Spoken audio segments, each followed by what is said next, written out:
It's my life. 수학을 이제 포기하는 학생들이 많은데 네. 그래도 수학을 하려는데 뭘부터 어떻게 시작해야 될지 모르는 학생들한테 저는 일단 조언을 주신다면 수학 교육이 무너지지 않으려면 제일 중요한 거는 수학에 대한 흥미를 잃지 않아야 되는데 흥미를 어디서 잃게 되냐면 학교에서 답을 알려줄 때 잃어버리거든요. 우리가 뭐 예를 퍼즐이라든지 게임을 하면 자기가 해서 뭔가 이룰 때 그 즐거움이 있는데 영화를 볼 때도 누가 스포해가지고 결론 알려주지 배웠듯이 뭔가 과정이 있어야 되는데 예를 들면 문제를 풀었는데 1시간에도 못 풀었다? 못 풀어도 된 거죠. 예를 들면 1시간 동안 그 친구가 풀려고 했는 그 많은 시행착오들이 굉장히 값진 건데 지금 현재 교육은 그렇지가 않고 답을 도출했느냐 아닙니까? 과정이 맞아도 답을 틀리면 그냥 그 문제는 틀린 거가 되잖아요. 네, 그렇죠. 수능이. 예. 근데 그 과정은 굉장히 중요한 거예요. 왜냐하면 저도 지금 마찬가지로 연구할 때 시행착오를 훨씬 많이 겪고 있는데 그 시행착오에 대한 즐거움이 이런 거를 학생들이 못 느끼고 그러니까 힘들다고 생각하면 아 내가 지금 답을 못 가면 내가 모르는구나. 굉장히 좌절해버리고 그런 과정이 있기 때문에 쉬운 예로 1차 방정식만 이제 가르쳐줬습니다. 학생들한테 중학교 1학년 1차 방정식 쉽거든요. 이 친구들 2차 방정식이 모르는 상태에서 2차 방정식을 한번 던져주는 거죠. 자 2차 방정식을 한번 풀어볼래? 그러면 당연히 근해 공식을 모르기 때문에 못 풀거든요. 이수분해도 모르고. 하지만 그 친구들이 더나 시도를 할 겁니다. 1도 넣어보고 2도 넣어보고 2도 안 되네 3도 넣어보고 숫자 넣다 보고 맞출 수도 있죠. 그런 시행착오도 한번 겪어봐야 된다고 봅니다. 그런 시행착오에서 왜 1차 방정식에서 했던 것들이 왜 안 되는지 어떤 문제는 또 쉽게 되는 경우도 있거든요. 그런 고민들이 있어야 되는데 지금은 고민이 없고 단순히 어떤 문제 나오면 이렇게 푼다. 굉장히 훈련되듯이 이렇게 하다 보니까 생각이 약간 경직된다 해야 되나? 그래서 얼마 전부터 좋은 대학 가는 수능 경쟁이 너무 치열해지는데 뭐 명문대학생이 뭐 인터뷰에도 수학은 이미 우리나라에서 암기 과목이 됐다. 네. 누가 더 많은 문제 유형을 접해서 푸는 요령을 파악하느냐가 수능 성적의 수학에 있어 중요하다 이런 얘기를 하는 걸 그때 방송에서 보고 아 이게 잘못됐구나. 네. 그런데 저 반대편에서 보여준 영상이 있었는데 프랑스 바칼로레아 거긴 전부 다 논술형 아닙니까? 네. 대학 가는 시험이. 근데 수학도 역시 그걸 풀더라고. 그런데 우리는 정답 몇 번 딱 체크하는 건데 거기 프랑스 바칼로레아 수학 문제는 증명을 다 과정을 풀이를 하고 답을 틀리더라도 네. 과정이 다 맞았으면 거의 만점에 가까운 부분 점수를 주더라고. 또 프랑스가 또 그래서 수학자들이 상당히 유명한 사람도 많고 네. 발전한 이유라고도 네. 뭐 그렇게 얘기를 하는데 어떻게 보시나요? 좋죠. 그런 시도가 좋긴 한데 또 여러 가지 문제가 있습니다. 채점을 어떻게 공정할 그렇죠. 거냐. 예, 이런 채점의 공정성이 예, 공정성. 우리나라 특히 더 높고 문제 더 심할 것 같고 우리나라가 지금 갖고 있는 그 어떤 경쟁 이런 사회에서는 또 거기에 관해서 하는 사교육들이 생길 것 같고요. 그리고 근본적인 문제가 안 없어지면은 이게 변화가 없을 것 같은데 근본적인 문제가 뭐냐면 일단 사회가 굉장히 경쟁이 심한 그렇죠. 사회이기 때문에 답을 내고 성과 위주로 하다 보니까 과정에 대해서는 좀 더 경시하는 분위기가 있지 않나. 근본적으로는 그런 문제도 있겠지만 어쨌든 수학을 지금 공부해야 되는 학생들한테 또 아주 실질적인 팁 하나 주신다면 수학 점수를 잘 받을 잘 받으려면 문제를 좀 많이 풀어봐야 되겠다. 문제를 많이 풀어봐야 된다. 네. 근데 외우는 게 중요한 게 아닌 것 같고요. 네. 어려운 문제 풀면서 자꾸 새로운 사고들을 하게 되고 그리고 그런 스킬들이 쌓이다 보면 또 다른 문제에 대해서 해결하는 방안. 그러니까 수학은 어떻게 단기간에 점수를 올리려고 하기보다는 네, 그거는 힘든 것 같습니다. 그래서 좀 시간을 갖고 좀 생각하면서 문제를 푸는 그렇죠. 그 훈련을 어느 정도 해야 수학은 좀 점수가 나올 수 있겠네요. 네. 당연한 얘기이긴 하겠지만 결국은 시간과 노력이 필요하죠. 비행기 타면 제가 이제 수도쿠 네네. 그때 이제 수도쿠를 하는데 네. 인내심이 부족한지 몇 개 풀다가 못하게 되는데 혹시 수도쿠 제가 이제 수도쿠를 처음 언제 했냐면 외국에 있을 때 일본 친구가 수도쿠 문제 줬어요. 자기 못 푼다고. 자기가 좋아하는데 이걸 제일 어려운 거라서 저한테 줬습니다. 아 수도쿠도 뭐 난이도가 난이도가 있습니다. 제일 어려운 문제. 숫자가 거의 없습니다.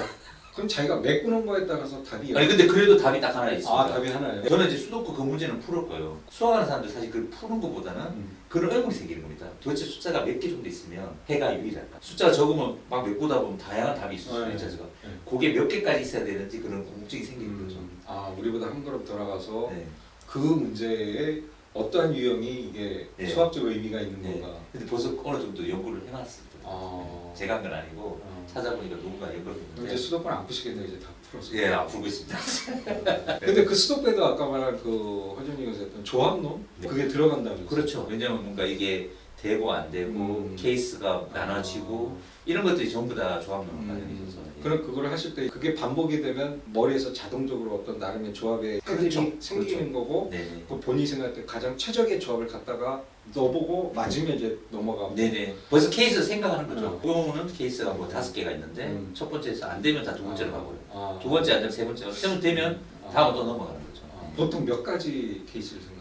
굉장히 어려웠던 문제들은 케이스가 훨씬 많아지고. 경북대 수학과에서 네. 이상용 동력학 수리운동센터 네. 이름도 좀 어렵네요. 우리 수학과 공부를 대학에서 공부하고 싶다, 또 대학원에서 네네. 공부를 해보겠다 생각하는 학생들이 많지는 않겠지만 네네. 좀 많이 와야 될 것 같아요. 오늘 말씀 네네네. 네. 수학과 좀 홍보 좀 홍보, 해주죠. 홍보를 좀 하자면은 네. 지금 약 한 20년 동안은 수학과 나온 친구들이 대부분은 교육 쪽에 많이 갔습니다. 중고등학교 선생님 또는 뭐 학원 쪽 사교육 아니면 뭐 일부 사람들이 보험 계리사라든지 이런 쪽으로 갔는데 보험 치- 대리사. 네, 보험 계리사, 예. 보험에 대한 그런 시스템을 이제 네, 그렇죠. 만드는 그런 걸 계산을 해서 수리, 예, 금융 수리. 네네네. 근데 최근에 조금 많이 바뀌고 있는 게 수학과 학생들 중에 프로그래밍을 조금 배워서 인공지능이나 데이터 분석 쪽으로 가는 친구들 많아졌고요. 그리고 회사에서 그런 친구들을 원하는 곳이 많아졌습니다. 아무래도 컴퓨터뿐만 아니라 이거를 이제 분석할 수 있는 능력까지 갖춘 그런 친구들을 원하다 보니까 지금은 수학과 와서 이제 컴퓨터랑 같이 배우면 훨씬 시너지가 많을 것 같고 취직뿐만 아니라 그냥 인공지능 하시는 분들 전부 수학을 국수 전공을 했거나 수학을 잘하시는 분들이 지금 대가들이 많거든요. 그래서 삼성에 있는 AI 그 연구소에 있는 장도 컴퓨터 공학자가 아닙니다. 그리고 지금 오픈 AI나 이런 쪽에도 학부 때 아예 수학을 하고 컴퓨터 공학을 한 친구들이 많이 가는 친구들이 많고 예.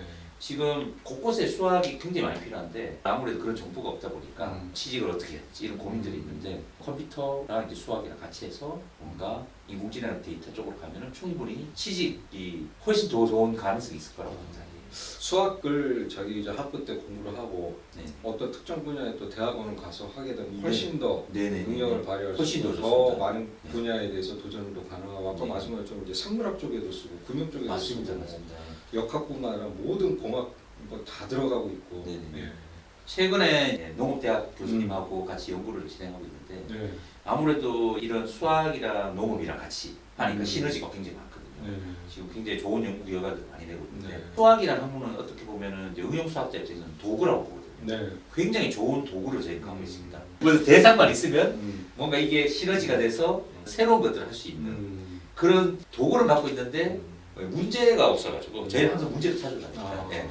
문제만 있다면 이게 결합하는 건 제가 많은 문제를 드리면 좋습니다. 예. 수학이라는 것을 우리가 너무 딱딱한 학문 그게 아니라 네. 이제는 정말 AI 분야뿐만 아니라 뭐 생물학 쪽도 그렇고 네. 아까 말한 농생명 쪽도 그렇고 네. 모든 분야에서 지금 다 접목이 되면서 네. 순수 기초 학문에서 응용 학문까지 맞습니다. 넘어가는 네네. 정도가 수학의 발전이고 네. 우리가 맨날 기초와 발전, 뭐 기초 학문 분야 보호 이런 네. 얘기를 하는데 어떻게 보면 이 수학이 가장 뭐 물리도 사실은 수학에서부터 출발하는 거 아닌가요? 그 당시에는 다 융합되어 있던 네. 시대이기 때문에 네. 그리고 대부분 물리학 하신 분들이 또 수학적 네. 기반을 가지고 또 하시는 분도 네. 많고 그래서 네. 앞으로 수학이 좀 더 정말 많은 네. 꿈을 가지고 또 상상력을 갖고 있는 학생들이 네. 상상. 많이 와서 수학 분야를 공부하면 좋지 않을까 그런 생각이 드네요. 네. 아유 이렇게 오늘 또 수학에 대해서 아주 재밌는 얘기 또 흥미로운 얘기 많이 해주셔갖고 재밌게 잘 들었습니다. 네. 비행기의 수도쿠가 재미없다는 우리 최하영 교수님을 모셔서 오늘 수학 얘기를 나눴습니다. 오늘 교수님 감사합니다. 네, 감사합니다. 감사합니다.